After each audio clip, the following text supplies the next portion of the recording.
많은 사람들은 부동산 시장의 빠른 안정화를 원합니다. 빠른 안정화를 이루려면 시장의 논리대로 그냥 두든가 아니면 빠른 대응으로 정리를 하든가 둘 중에 하나 해야 됩니다. 많은 분들이 분양가가 오르는 것 중에 인건비, 자재비 뭐 이런 것이 올라서 분양가가 오른다 라고만 알고 계신 분들이 많은데요, 그것보다 더 큰 비중을 차지하는 게 땅값과 금융비용입니다.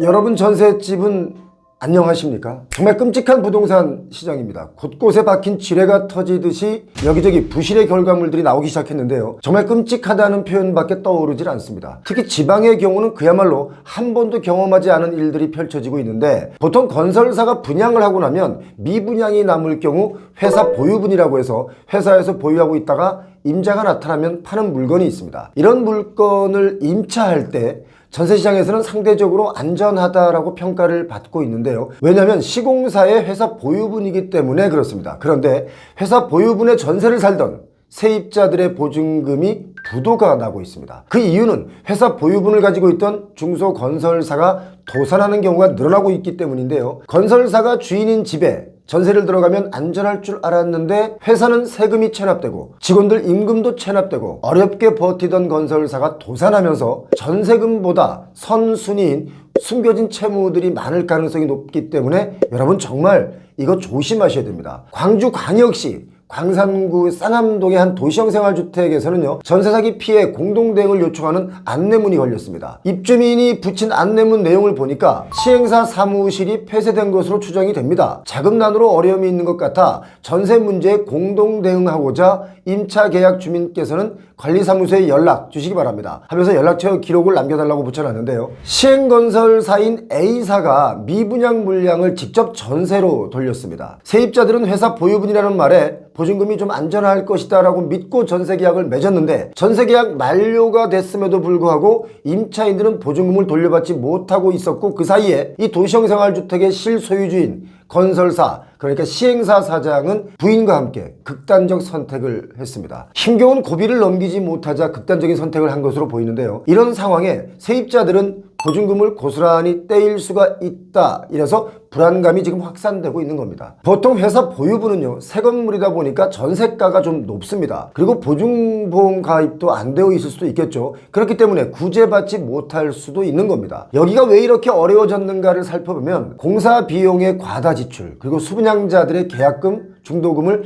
반환해 주면서 시행사는 막대한 타격을 입었습니다. 사장인 A씨는요, 수백억 원대의 개인 사채까지 끌어다 쓰면서 이걸 어떻게 해결해 보려고 노력을 했지만 결국 해결하지 못한 것입니다. 이렇게 되면 임차인들의 보증금 반환을 위해서 공동대응에 나선다, 단체로 행동한다 하더라도 보증금을 못 돌려받을 가능성이 매우 높습니다. 안타까운 일입니다. 시행사의 선순위 부채가 많아서 세입자에게 돌아갈 돈이 없다는 거죠. 자, 시행사가 망가진 내용을 다시 한번 좀 뜯어보면, 이 지역의 새마을금고 이런 금융권에서 건물과 토지 등을 담보로 시행사에 빌려준 금액이 약 82억 원, 그리고 시행사가 보유하고 있는 토지와 건물 이런 자산이 한 90억 원 정도 되는데, 매입 채무 또 협력업체 대금 등을 다 따져보면 이게 해결이 불가능해진 겁니다. 제가 이사하는데 업체 찾고 인터넷 정수기까지 생각만 해도 머리 아픈데요. 그게 무슨 걱정이야. 아정당이 있는데 포장이사, 이사청소까지 한 번에 이게 해결돼요. 당일 추가 비용 절대 없다는 거지. 비대면 견적에 문제 생길 시 아정당 본사 차원에서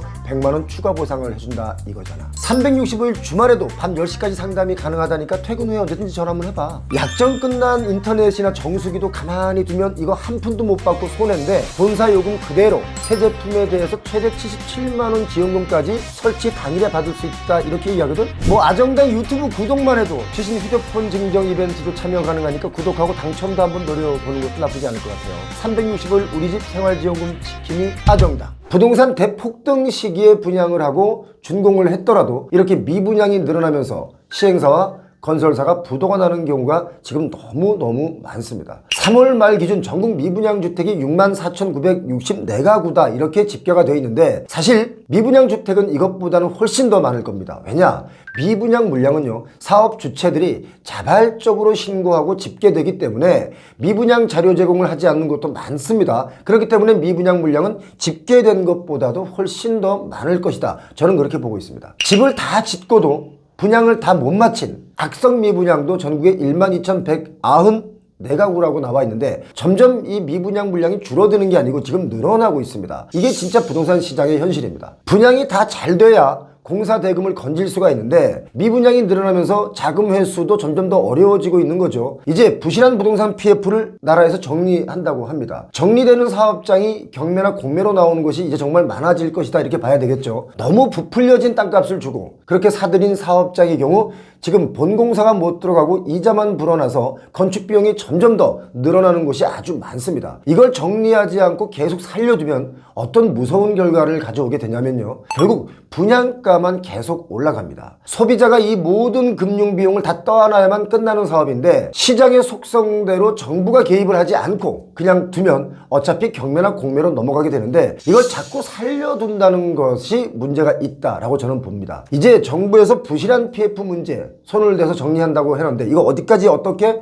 정리되는지 한번 지켜봐야 되겠습니다. 많은 사람들은 부동산 시장의 빠른 안정화를 원합니다. 빠른 안정화를 이루려면 시장의 논리대로 그냥 두든가 아니면 빠른 대응으로 정리를 하든가 둘 중에 하나 해야 됩니다. 많은 분들이 분양가가 오르는 것 중에 인건비, 자재비 뭐 이런 것이 올라서 분양가가 오른다라고만 알고 계신 분들이 많은데요. 그것보다 더 큰 비중을 차지하는 게 땅값과 금융 비용입니다. 시행사마다 서로 비싼 가격을 줘서 매입했던 땅들이 이자 감당이 안 되기 때문에 기한 이익 상실, EOD에 걸려서 경매나 공매로 넘어오는 땅들이 요즘 많은 이유도 결국 금융 비용이 감당이 안 되기 때문에 그런 겁니다. 오늘은 시행사나 시공사에서 보유하고 있는 회사 보유분의 전세도 위험하다라는 말씀을 드렸습니다. 특히 보증보험에 가입하지 않았다면 구제받을 길이 없다. 이거 꼭 기억하시기 바랍니다. 정말로 우리 부동산 시장 그야말로 한 번도 경험하지 못한 경험을 하기 시작했습니다. 요즘 저희 채널에 제보해 오는 메일들을 보면 부동산 공동투자로 많은 돈을 잃고 있다 이런 제보들이 많이 있습니다. 부동산 상승기에 돈을 많이 벌었다라는 분들이 운이 좋았던 것을 마치 실력으로 생각해서 무리한 투자를 한 경우 이렇게 큰 피해를 양산하고 있습니다. 여러분 이거 정말 조심하시기 바랍니다. 누가 얼마 벌었다 어떤 투자를 하면 성공한다 이런 말도 직접 경험하지 않으면 믿지 마시기 바랍니다. 자, 표영호TV를 구독하시고 매일 시청하시는 분들은 이런 피해를 입지 않으리라 믿습니다. 표영호TV 오늘 여기까지입니다. 고맙습니다.